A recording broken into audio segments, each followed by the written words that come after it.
Hello viewers, स्वागत है आप सभी का मेरे यूट्यूब चैनल स्कूल ट्यूशन गुरुजी में। बच्चों, हमारा 21-22 का सेशन शुरू हो रहा है इस वर्कशीट से, आज के कार्यपत्रक से। और जो ये सेशन शुरू हो रहा है वो भी पुराने सेशन की तरह कुछ कुछ कार्यपत्रक या वर्कशीट पे निर्भर रहेगा। कब तक निर्भर रहेगा ये देखा जाएगा अभी, क्योंकि ये आगे आने वाली बातें हैं बच्चों। लेकिन एक चीज़ समझने की कोशिश कीजिए बच्चों, आप कि हम आपको इसी के माध्यम के द्वारा आपको बता रहे हैं, पढ़ा रहे हैं और कोशिश कर रहे हैं कि आप अपने पढ़ाई को पूरी तरीके से कर सकें। तो इसी कड़ी में आज हम शुरू कर रहे हैं बच्चों आपका कार्यपत्रक 1, जो कि 7 अप्रैल के लिए जारी किया गया है। कक्षा 7 का विज्ञान विषय कार्यपत्रक है। यहाँ बच्चे अपना नाम लिखेंगे और ये अपने कक्षा अध्यापक का नाम लिखेंगे। बच्चों, हमारा पाठ शुरू हो रहा है आज पादपों में पोषण, और पादपों में पोषण में हम पढ़ेंगे पादपों में पोषण के बारे में बच्चों। तो चलिए बच्चों शुरू करते हैं और देखते हैं, जानते हैं, समझते हैं कि आज के कार्यपत्रक में आपके लिए क्या खास है और आज का कार्यपत्रक और आपका पाठ आपको क्या बताना चाहता है। तो बच्चों, जब हम बात करते हैं पादपों में पोषण की, तो हम बात करते हैं पोषण से मतलब कि पौधे अपना भोजन कैसे बनाते हैं, उन्हें क्या क्या चीज़ों की ज़रूरत होती है। तो सबसे पहली चीज़, एक चीज़ हमें समझनी होगी कि सभी जीवों के लिए भोजन आवश्यक होता है। और भोजन के क्या क्या घटक होते हैं? कार्बोहाइड्रेट, प्रोटीन, वसा, विटामिन, खनिज, लवण, ये सब भोजन के घटक होते हैं। और ये भोजन के घटक हमारे शरीर के लिए आवश्यक होते हैं, इसलिए इन्हें क्या कहलाते हैं? पोषक कहलाते हैं बच्चों। और ये जो पोषक तत्व हैं, ये ही हमारे शरीर को पोषण देते हैं, इसलिए इन्हें पोषण कहते हैं। ठीक है बच्चों।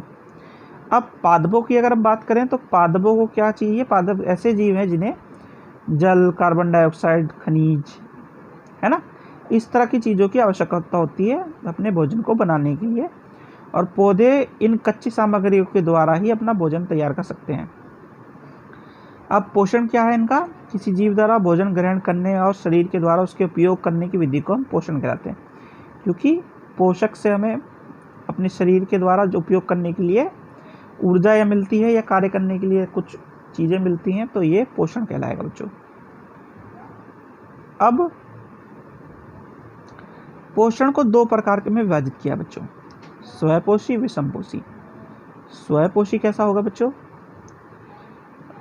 पोषण की वह विधि जिसमें जीव अपना भोजन स्वयं बनाते हो, स्वयपोषी विधि कहलाती है। और इसमें आते हैं पादप या पौधे हमारे। फिर है विषमपोषी। तो विषमपोषी कैसी होती है बच्चों?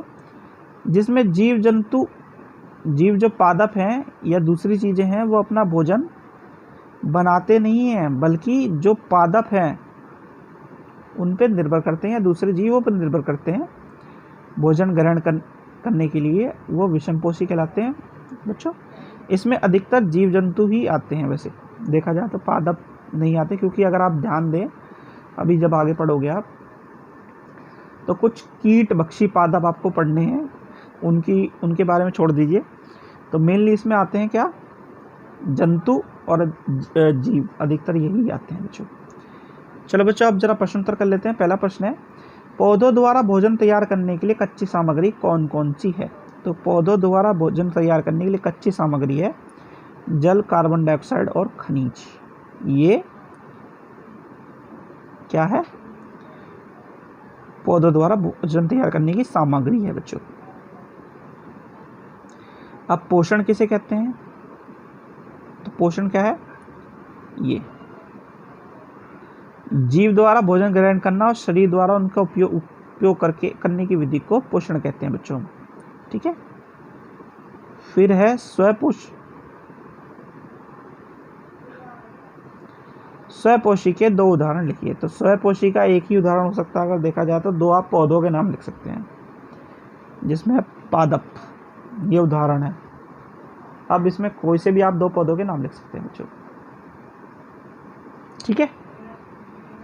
प्रश्न नंबर 4 है, विषमपोषी के 2 उदाहरण लिखिए। तो विषमपोषी के तो बहुत सारे उदाहरण हो सकते हैं, जैसे कि आपका गाय है, बिल्ली है, कुत्ता है, हम खुद हैं, विषमपोषी हैं हम लोग।